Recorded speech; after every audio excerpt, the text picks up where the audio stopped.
Welcome back to video game news.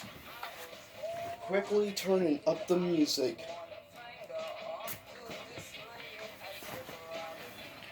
Hope you enjoy the music course from Awesome Song. First up, announcement. Over the next few days, later this week, my review for issue 2 of Arrow will be coming out.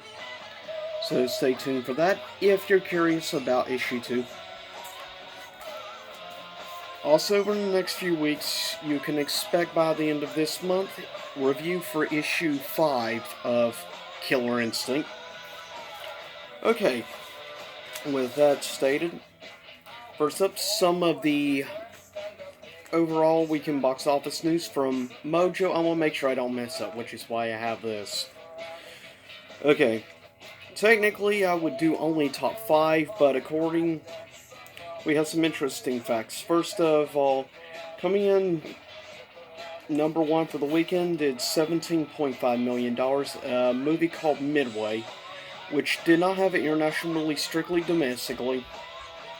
Coming in at number 2 was Dr. Sleep, which was sort of a sequel of sorts to the original Shining movie, of course, also based on a book from Stephen King. It did 14.1 million domestically. Worldwide, it did 19.7 million. Next, third place, a movie called Playing with Fire, which I don't know anything about, did 12.8 million. And worldwide did 15.3 million, so not much internationally. Coming in fourth place, a movie called Last Christmas did 11.6 million domestically. Worldwide, 14.7 million. Fifth place, Terminator Dark Fate, which I despise. I hate the movie. I put it pretty much with Salvation being my least favorite Terminator movie. It did another 10.8 million domestically. Worldwide, brings its total earnings now to $199 million total worldwide. But given it had a budget of like 150, 160 million, plus they spent about somewhere between 50 to upwards of 100 million advertisements, so total, in order for it to break even and everything, I'd say the movie would have to do at least a good probably $400 to $500 million just to break even. So it's definitely going to lose money, which is unfortunate for Paramount Pictures, because it's not been a good year for them money-wise.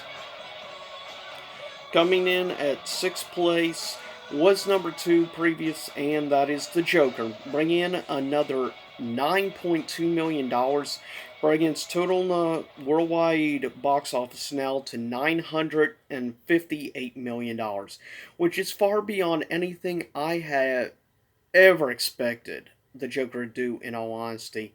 I'm frankly really surprised by that, but I hope it turns out better overall box office wise. Well, I'm glad it did super successful on a budget of like 55 million. That's pretty impressive. Coming in 7th place, which is the last, is Maleficent, which did just over another $8 million domestically. Worldwide now brings its total earnings to $430 million. So, it has made its budget back. On the bright side, at least the movie has broken even. Whether or not it actually makes a profit remains to be seen.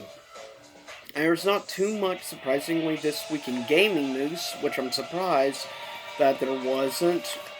No major controversies or anything. Most of that was last week. Really, not much too big news has come out, surprisingly.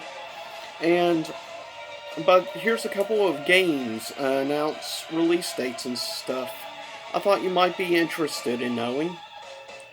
Also, first up, these are games that are coming out the 19th of this month, so just over a week from now. And there's 4 titles coming out. First off, I don't think many people like myself give a crap about Just Dance 2020, which is coming out for the PS4, Xbox One, PC, Switch, Nintendo Wii. Yeah, the original Nintendo Wii, believe it or not, is still getting Just Dance. That's crazy. Also coming out, bigger, which I have pre-ordered, Shenmue 3 comes out the 19th, when I'm stoked to finally get to play the 3rd installment in the Shenmue series. It certainly took long enough. People want to complain about how long they had to wait for Tool. Well, guess what? We had to wait way longer for Shenmue. Also coming out, Pokemon Sword and Shield, which is definitely going to be probably the biggest release that week. Money-wise, Shenmue is more for the loyalists of like Sega and of Sega lovers and just in general liking those type of games. While Pokemon Sword and Shield is just going to flat out sell ridiculously well. Also coming out, getting its physical release for both the Nintendo Switch and also for the, of course, PS4. It already has digital, which I've already done my review of the game. Of course, that being Dust Diver, which I believe I uploaded yesterday. I'm recording on Monday. I uploaded it on Sunday. So, with that said, Dust Diver is getting its physical release. It's been available for a few weeks now, digitally, of course.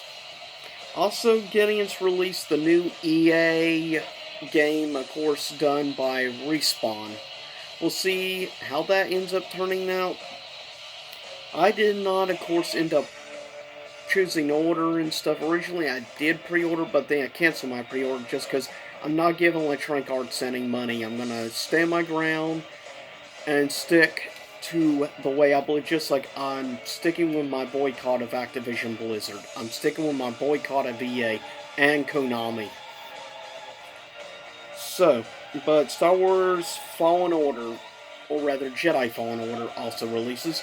Now here is the last bit of info before I cut up this video, trying to keep it a little shorter. Also announced, here's some games coming out over the early next year I thought some of you might find interesting. First up is a game coming out for the Nintendo Switch as well as the PS4. RPG Maker MV, scheduled to be released on March 20th next year. Price is $49.99, or at least it is for the Switch. I don't know about the PS4 if it's going to be the same price or not. Also coming out next year, in also sometime, I forget exact date, My Hero 1's Justice 2. Gonna be, of course, $59.99. It's coming out for Xbox One, PS4, and the Switch. Last of stuff, this is the one that really caught my attention, coming out for the Nintendo Switch, surprisingly, and the PS4. But every version installment of this so far has come out on Sony, so I'm not surprised.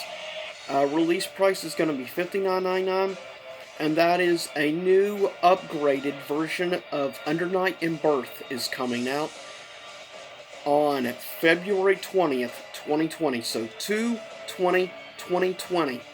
So 2222, whatever. But that is some of the gaming news.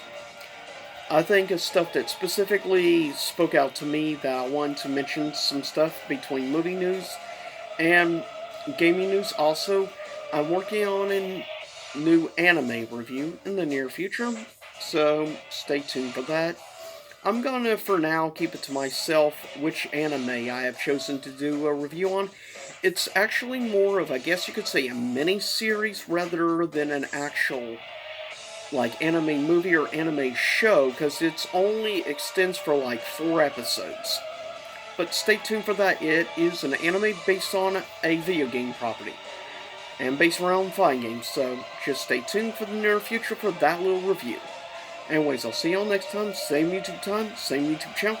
Hope you enjoyed the music.